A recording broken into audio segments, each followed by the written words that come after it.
Olá, tudo bem? Graça e paz. Sou Cícero Pereira do canal UNEBD. Estou aqui para mais uma videoaula da Escola Bíblica Dominical. Bom, meus irmãos e minhas irmãs, meus amigos inscritos aí do canal do YouTube, já quero agradecer a cada um de vocês por ter me acompanhado aí o ano de 2017, que esse ano de 2018 não seja diferente. Nós possamos juntos crescer na graça e no conhecimento do Senhor Jesus. Os meus amigos pastores, evangelistas, professores, superintendentes e alunos da escola dominical aí, espalhada pelo Brasil, meu abraço e meu carinho para cada um de vocês. Muito obrigado por até aqui vocês terem acompanhado este trabalho que é feito com seriedade, tá certo? Bom, meu irmão, hoje nós vamos iniciar mais um trimestre da Escola Bíblica, trimestre de 2018, onde a revista traz por tema a supremacia de Cristo, fé, esperança e ânimo na carta aos Hebreus. É o que nós iremos estudar dentro desse trimestre, falando da supremacia de Jesus. Então hoje nós vamos para mais uma lição abençoada. Fica tranquilo que as aulas vão ser ministradas em PowerPoint. E só para os lembrar, aqueles que não enviou ainda seu e-mail, deixe seu e-mail aí abaixo no vídeo, porque assim que os slides ficar pronto eu envio para vocês na caixa de e-mail de vocês, tá certo? Porque o vídeo do comentário, eu posto ele toda sexta-feira às 11 horas da manhã. Talvez esse horário, ou esse dia não seja adequado para você. Então você deixando o seu e-mail, eu já, assim que ficar pronto a lição, já envio para você aí no seu e-mail, para você ir estudando. E com certeza quando você for dar uma aula, você que é professor, sua aula será totalmente dinâmica e interativa. São mais de 15 estados, quase 20 já na verdade, que faz o uso desse trabalho meu. Então se você ainda não conhece, peço que você me acompanhe aí nesta videoaula, que você vai ver como é que funciona, como que eu ministro as minhas aulas. Você pode baixar os slides, é gratuito, você não vai pagar nada. Você baixa os slides em PowerPoint, você leva para a sua igreja. Se você não tiver um data show, você pode usar uma TV de LED. Mas enfim, ou com uma TV de LED, ou com um data show, você pode estar dando uma aula interativa. Experimente, faça um teste, certo? Então, já quero aqui recomendar, se você ainda não é inscrito no canal, se inscreva no canal, deixe aí o seu comentário, dê o seu joinha. E você que é inscrito no canal, que Deus abençoe. E vamos para a aula. Hoje nós vamos para mais uma aula abençoada em nome do Senhor Jesus. Então, vem comigo, solta a vinheta aí.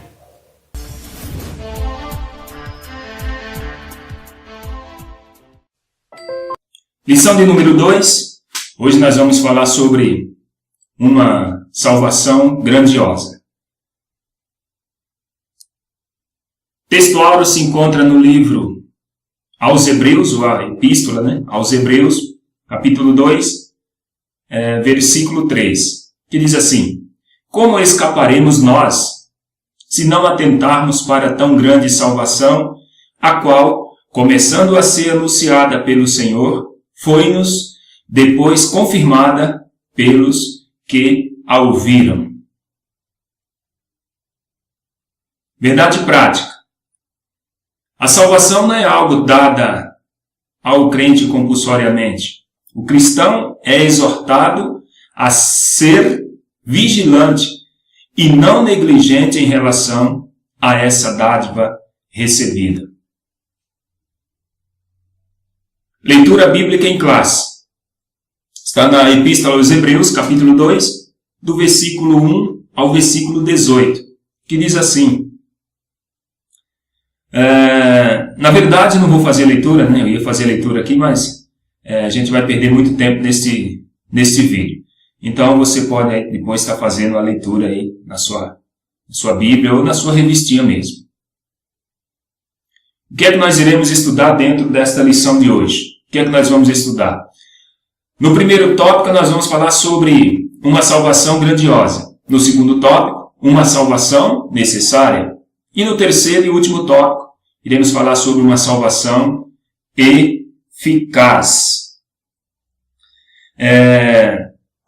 Antes da gente iniciarmos aqui a introdução, eu queria falar sobre quem é Jesus.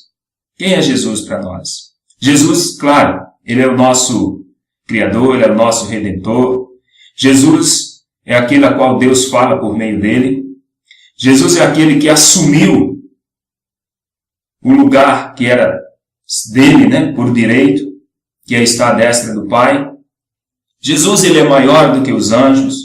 Então, o nosso foco é adorar ao Senhor. Então, ele é o foco da nossa adoração. Nós devemos focar em adorar ao Senhor. Então, essa salvação grandiosa que o escritor aos Hebreus chama de grande salvação, é o que acontece se nós a rejeitarmos. Bom, antes de nós se preocupar em saber com o que acontece quando alguém rejeita essa salvação dada por Cristo, essa graça, nós devemos lembrar que Israel ele foi punido por desobedecer a lei dada pelos anjos. Olha só, Atos 7:30, Atos 7:53 e Gálatas 3:19 fala isso. Então, se a lei que foi dada pelos anjos deveria ser obedecida, e quem transgredisse, quem desobedecesse a lei seria punido, e a punição era severa, quanto mais a palavra de Deus que foi dada pelo seu Filho Jesus. Olha só, o que pode acontecer quando alguém rejeita, ou se alguém que já a conhece, né, venha rejeitar esta palavra, venha rejeitar esta tão grande salvação? Meu amigo, não há escapatória. É punição eterna. É punição certa. Nós perdemos o controle da criação, Deus ele criou, fez o mundo e criou os seres vivos, animais, todo tipo de animais, e deu para que nós tivéssemos autoridade sobre eles. O ser humano tinha autoridade, só que o ser humano perdeu a sua posição, a sua autoridade sobre a criação. Então o que acontece? Jesus ele assumiu por nós esta autoridade. Ainda há esperança para nós. Por que há esperança? Porque Jesus ele se fez sumo sacerdote, capaz de nos perdoar completamente. Então, o que acontece? Pela fé, nós vemos Jesus reinando sobre o universo. Deus pretendia que nós governássemos sobre tudo. Esse foi o plano de Deus, e é o plano de Deus. Mas nós, mediante a queda, o homem perdeu esse poder, mas Jesus assumiu. Os seres humanos, os seres humanos que não são redimidos, eles não conseguem subjugar a própria natureza pecaminosa. Não é verdade? O ser humano não consegue julgar a sua própria natureza. Só que Jesus ele nos trará para a glória, permitindo assim, quem sabe um dia, o ajudemos a governar o universo.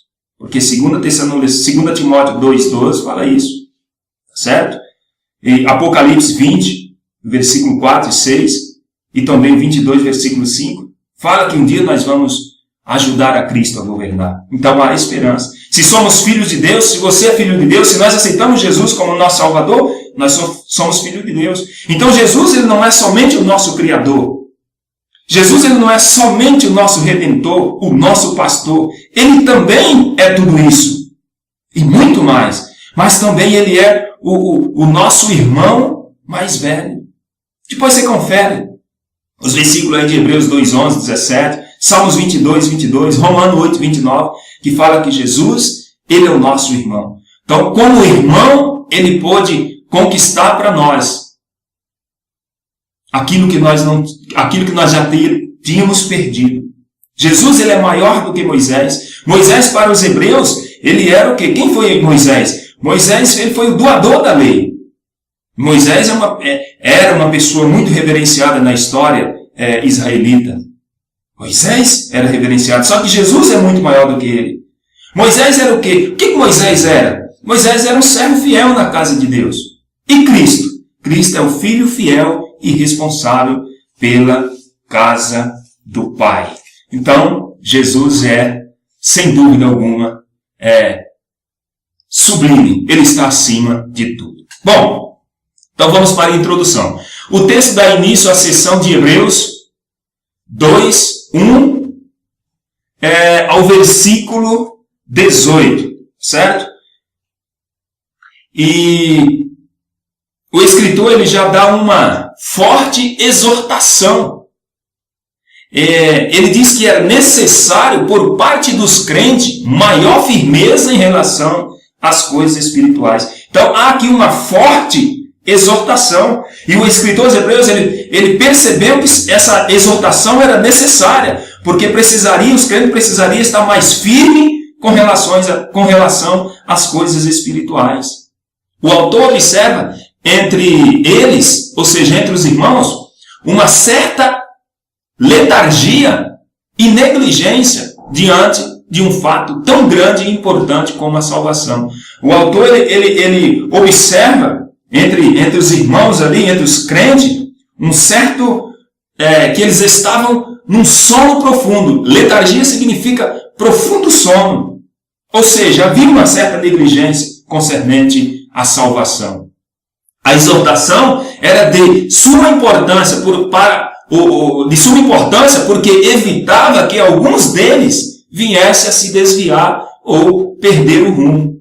O termo aqui, pararreu, era usado também em relação a um barco que acidentalmente era desancorado e lançado à deriva do mar.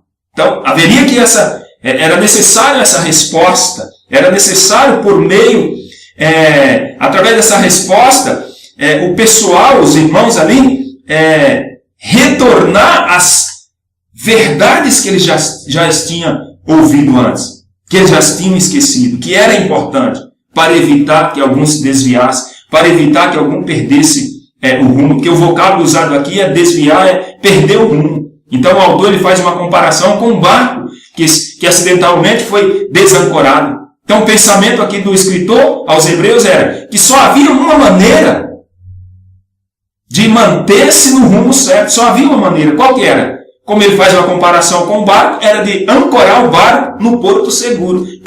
Quem é o porto seguro? Jesus. Tá certo? Tópico 1.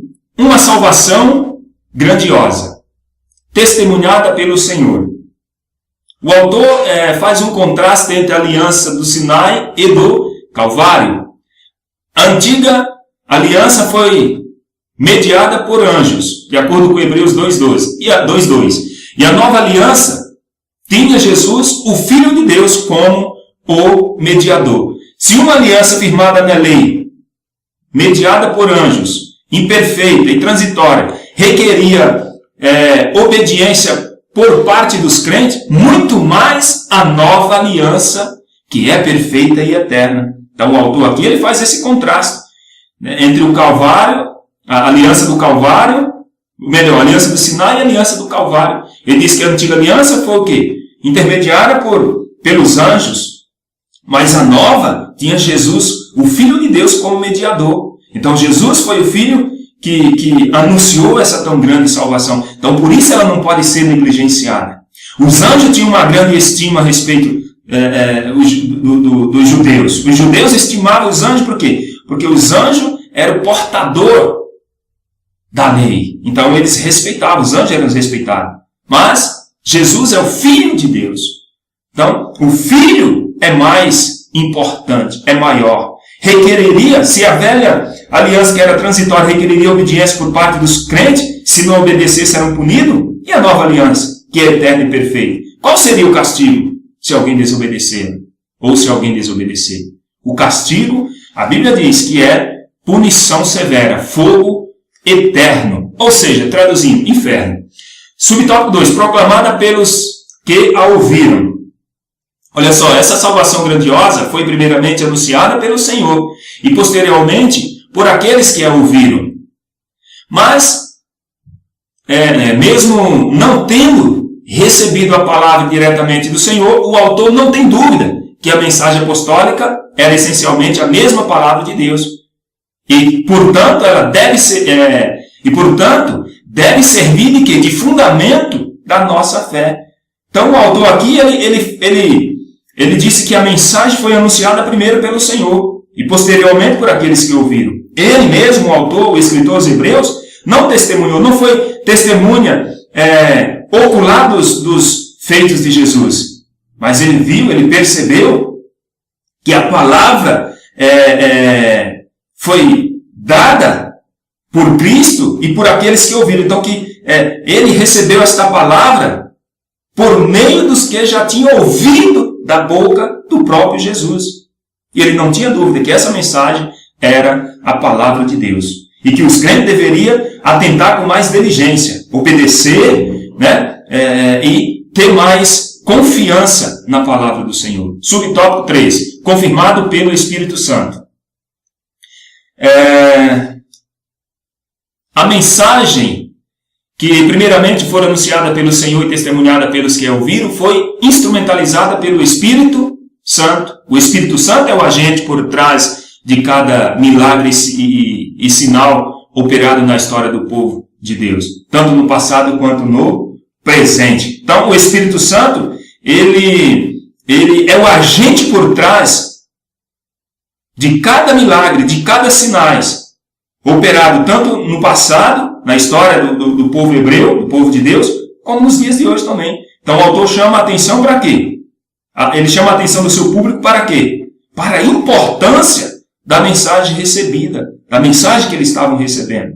Porque era a palavra de Deus, confirmada, concretizada, né? Ou era uma palavra concreta e palpável através de quê? Por intermédio das distribuições dos dons que o Espírito Santo distribuía, tá certo? A mensagem recebida é testemunhada de uma forma concreta e palpável pelo Espírito Santo, por intermédio da distribuição dos dons, ou de seus dons. Então era uma mensagem autêntica, era uma mensagem que tinha vida, era uma mensagem que transformava, era uma mensagem transformadora. E era palpável o milagre que o Espírito Santo fazia, e é palpável ainda nos dias de hoje o milagre que o Espírito Santo faz na nossa vida, tá certo? Tópico 2. Uma salvação necessária. Subtópico 1. Por intermédio da humanização do Redentor. Em Hebreus 5, em Hebreus 2, 5 e 9, o autor toma o Salmo 8 como pano de fundo de seu argumento. Ele diz, ele tem na mente o seguinte, que o Salmo 8 não pode ser aplicado a Adão, nem tampouco a raça pós-queda, mas a Jesus o Messias, que por meio da cruz veio restaurar a humanidade. Então, o autor aqui, ele frisa o seguinte, que o homem é a coroa da criação. E a ele, né, o homem foi confiado todo o domínio, de acordo com Salmo 8. Né? Mas esse homem, ele perdeu o domínio. Então, quem agora assumiu o controle? Quem agora tem o domínio? Cristo. Jesus, por meio da cruz, ele veio o quê? Ele veio restaurar a humanidade que havia caída. Então, por meio da cruz, Cristo veio restaurar a humanidade. Espera aí. Hebreus 1 e Hebreus 1 e 4 e Hebreus 2 e 9 entra em contradição? Porque, veja só, em Hebreus 1,4 fala sobre a superioridade de Jesus e a inferioridade de Jesus, que diz, feito mais excelente do que os anjos, e herdou mais excelente nome do que eles. Jesus fora feito um pouco menor do que os anjos, por causa da paixão da morte. Como entendemos isso aqui? Simplificando de um modo grosso é o seguinte, Hebreus 1,4, que fala da superioridade de Jesus, está falando da natureza divina de Cristo. Da natureza divina, ele é Deus. Ele não foi criado, ele é incriado. Só que na natureza humana de Jesus, Hebreus 2,9 fala da natureza humana, então ele foi menor um pouco do que os anjos. Tá certo? Só que para o autor aqui, ele falando isso, para alguns, a ideia de um Messias sofredor, ou seja, para os judeus do século I, a ideia de um Messias sofredor era o quê? Era escândalo. Porque como pode um Messias ser sofredor? Alguém superior ser sofredor? Mas Jesus ele era menor do que os anjos na questão que eu disse aqui, na natureza humana. Ele morreu na cruz? Sim, morreu na cruz. Os judeus do século I, peraí, se ele é o Messias, como que ele pode morrer na cruz? Se ele é o Todo-Poderoso, como é que ele pode morrer na cruz? Sim, ele morreu na cruz por causa da sua humanização.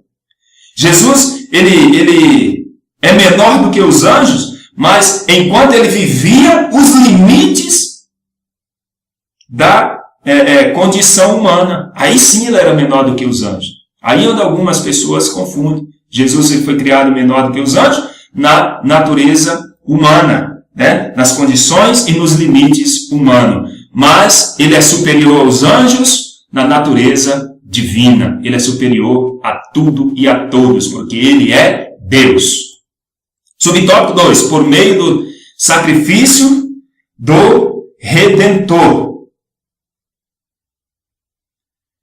Para o autor, Jesus se tornou menor que os anjos enquanto vivia os limites da condição humana e experimentou o sofrimento divino desde o estado de humilhação, desse estado de humilhação. Todavia, foi por meio desse mesmo sofrimento de Cristo que os homens tornaram-se livres. Então, o sofrimento de Cristo foi para que os homens se tornassem livres, para que nós nos tornarmos livres, tá certo? Então, esse sofrimento, ele foi advindo desse estado de humilhação, de humanização dele. Olha só, 2,7. Tu o fizeste um pouco menor do que os anjos, de glória e de honra o coroaste. Vemos, porém, coroado de glória e de honra aquele Jesus que foi feito um pouco menor do que os anjos por causa da paixão da morte, para que pela graça de Deus provasse a morte por todos nós. Hebreus 2,7 e Hebreus 2,9. Subtópico 3. Por intermédio da glorificação do Redentor. Na mente do autor, foi por intermédio do sofrimento de Cristo, foi por intermédio do sofrimento que Cristo, coroado de glória e de honra. Então, na mente do autor, foi por intermédio do sofrimento que Cristo ele foi coroado de glória e de honra. Olha o que diz aqui em Apocalipse. João viu glorificado andando no meio de 7 castiçais e em sua mão direita havia 7 estrelas. Tá certo? Então, na mente do autor, Cristo ele sofreu para ser glorificado. Cristo ele não sofreu, ou ele não foi glorificado porque sofreu. Não. Cristo ele foi glorificado pelo seu sofrimento. Cristo não sofreu para ser, ele sofreu primeiro para ser glorificado. Não. Ele foi glorificado porque sofreu, porque morreu na cruz por nós. Então essas palavras, elas deviam servir para os hebreus de ânimo, de consolo, certo? Porque eles precisavam ouvir essas verdades. Para que, pela graça de Deus, provasse a morte por todos. Tópico 3, e último tópico desta lição, diz assim: uma salvação eficaz. Subtópico 1, vitória sobre o diabo. Somente por meio da morte na cruz, o diabo, arqui-inimigo dos homens, seria derrotado. Hebreus 2,14 assim: e visto como os filhos participam da carne e do sangue, também ele participou das mesmas coisas, para que pela morte aniquilaste o que tinha o império da morte, isto é, o diabo. Então o diabo ele era o arqui-inimigo, ou seja, inimigo de último grau dos homens, tá certo? Então, o argumento aqui do autor é o seguinte: ele mostra os métodos e resultado dessa gloriosa salvação. Qual que foi os métodos e resultado dessa grande ou dessa gloriosa salvação? Bom, por meio da morte de Cristo, o diabo ele seria destronado, de acordo aí com Hebreus 2,14. Então, por meio da morte de Cristo, o diabo foi destronado. Foi na morte de Cristo que Cristo ele despojou os principados e potestades. E não só isso, ele só não despojou os principados e potestades na sua morte, como também nos garantiu a vitória, de acordo com Colossenses 2,15. Por intermédio da cruz, Cristo destronou o diabo, destronou e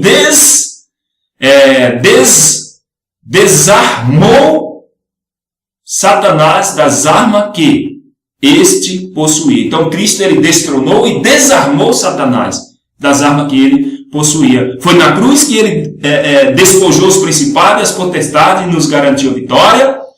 E Colossenses 2,15 diz que, e despojando os principados e potestades, o expôs publicamente e deles triunfou em si mesmo. Então, na cruz, Cristo garantiu a vitória sobre o diabo. Subtópico 2. Vitória sobre a morte. Vamos lá. Com a entrada do pecado no mundo, a morte passou a ser o inimigo temido. Olha só. E era uma arma poderosa usada por Satanás para manter os homens debaixo do jugo do medo. Então, o inimigo número 1, o inimigo temido do homem, era a morte. E por causa da entrada do pecado. Então, por que a morte fez parte agora da vida do homem? Porque o homem deu brecha e o pecado entrou. Antes do pecado, a morte não tinha poder sobre o homem. Mas depois do pecado, aí sim. Aí o que acontece? O diabo usou a morte como arma para manter os homens debaixo do jugo do medo. Olha que pilantra. É esse capeta aí. Não é verdade? Hebreus 2,15. Então, olha que pilantra ele. Olha o que o diabo fez. O diabo é esperto. O diabo se apoderou do inimigo temido do homem, que era a morte, para mantê-los debaixo do jugo do medo. Não é verdade? Então, a morte na cruz, a morte de Cristo na cruz, garantiu a vitória. Garantiu esta vitória. Então, os que recebem hoje, ou os que receberem a Cristo, qualquer pessoa, os que recebem a Cristo como seu Salvador pessoal, tem a vida eterna. Então, a morte já não tem mais poder sobre ele. A morte já não tem mais domínio sobre os salvos em Cristo. Ao morrer na cruz, por todos os homens, Jesus venceu a morte. Os homens continuam a morrer, claro. Todos nós vamos ter que morrer. Se Cristo não vier arrebatar a igreja, enquanto ele não vem, no dia que ele vier, os salvos que estiverem vivos, esses não morrerão, serão transladados. Mas se Cristo não vier, enquanto ele não vier, todos vão ter que morrer, vai ter que passar pela morte. Mas os que recebem como Senhor, como Salvador, têm a vida eterna, pois a morte não tem mais domínio sobre ele. Por quê? Porque existe a morte física e a morte eterna. Na verdade, existe a morte espiritual, que todos já morreram espiritualmente, já nascem mortos em seus pecados e delitos, porque espiritualmente você é de Cristo. Então, quem não tem Cristo está morto espiritualmente. Então, existe a morte espiritual, a morte física, que todos nós iremos passar, com exceção no dia do arrebatamento, e a morte eterna, que essa aí, todos os salvos não passarão por ela. Então, a morte não tem esse domínio mais sobre os salvos. Subtópico 3. Por intermédio da glorificação do Redentor. Pela primeira vez, na epístola, o autor usa a denominação sumo sacerdote em relação a Jesus. Por isso convinha que em tudo fosse semelhante aos irmãos, para ser misericordioso e fiel sumo sacerdote, naquilo que é de Deus, para expiar os pecados do povo. Então, o escritor aos Hebreus, pela primeira vez aqui na epístola, ele usa a palavra sumo sacerdote. E ele fala disso com maior profundidade. Ele identifica Jesus como irmãos dos salvos, como sendo seu irmão, nosso irmão, irmãos daqueles que foram salvos. Então, ele identifica Jesus como sumo sacerdote. Não só isso. Ele diz que esse sumo sacerdote, que é Cristo, ele é misericordioso e fiel. E é verdade. Jesus assumiu a natureza humana. Ele se identificou com os homens nos seus limites. Não é verdade? Por ter sido, ou por ter assumido a natureza humana e se identificado com os homens nos seus limites, ele sabe o que é ser tentado e por esta razão está pronto a nos ajudar. Então Jesus sabe o que é ser tentado. Jesus passou por tentação. Então ele se identificou com os homens nos seus limites. Por isso que eu e você, nós podemos vencer as tentações, o diabo, as aflições, porque Cristo como homem na natureza humana, ele venceu para nos dar exemplo. E se nós não pudermos, nós entregamos a ele e ele nos dá força para nós continuarmos, tá certo?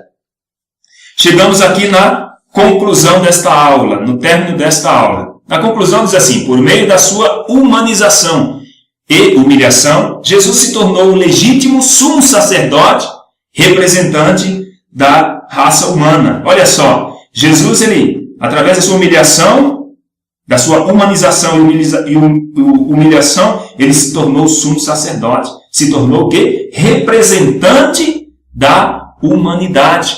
Os anjos, certo? Olha só, os anjos de fato são seres especiais a serviço de Deus. Claro que são. Mas, entretanto, Jesus não veio socorrê-los. Jesus não veio socorrer os anjos. Mas ele vem buscar quem? A descendência de quem? De Abraão. Quem são? Os crentes. Por intermédio de quê? De seu sofrimento e morte. Ele pode dar vida aos que estão mortos. Então, por intermédio do seu sofrimento e de sua morte, Jesus pode dar vida aos que estão mortos. Bom, meu querido e minha querida, vocês que são inscritos no meu canal, já quero agradecer, que Deus abençoe a vida de cada um de vocês. Obrigado por me acompanhar até aqui. E você que pela primeira vez assistiu esse vídeo, se não é inscrito no canal, se inscreva, deixe seu comentário aí abaixo. Você que é inscrito no canal, quero desejar aí um 2018 de vitória. Estamos juntos em nome do Senhor Jesus e muito obrigado. Deixe seu joinha aí para ajudar esse canal a crescer. Só tenho a agradecer a cada professor e a cada superintendente, pessoal aí das Assembleias de Deus e outras igrejas. São muitas igrejas que têm feito uso desse trabalho. Quero dizer que esse trabalho é feito com seriedade, oração. É um trabalho onde tem ajudado centenas de pessoas, de igreja espalhada pelo Brasil. Então, que Deus possa abençoar a vida de vocês. Já quero agradecer a confiança, você ter deixado aí seu e-mail para que eu envie a lição em PowerPoint, claro, antes do comentário, porque o comentário eu só posto ele na sexta-feira. Agora eu estabeleci um dia fixo, que é sexta-feira, 11 horas da manhã. Então, se inscreva aí no canal. Se você já é inscrito, vê se está ativo o sininho de notificações, porque toda sexta-feira, 11 horas, quando eu soltar o vídeo, o teu smartphone aí, teu celular, vai avisar que o canal UNEBD subiu um vídeo no YouTube. E aí você pode assistir a aula, baixar esse slide e levar para a sua igreja. Claro, se você deixar o e-mail, os slides eu te enviarei antes. Se você usa esse trabalho e ainda não entrou em contato comigo, entre em contato comigo, deixe seu e-mail para que eu lhes envie as aulas, antes do comentário. Sendo assim, o que posso fazer agora é agradecer a cada um de vocês. Que Deus abençoe grandemente. Não vou citar nomes, porque senão eu ia cometer injustiça, mas são muitas pessoas que têm entrado em contato comigo e eu fico muito feliz por isso. Bom, o que nos resta é agradecer ao Senhor por mais esta oportunidade. Tudo isso e muito mais fazemos dentro do reino de Deus, se for da vontade dEle.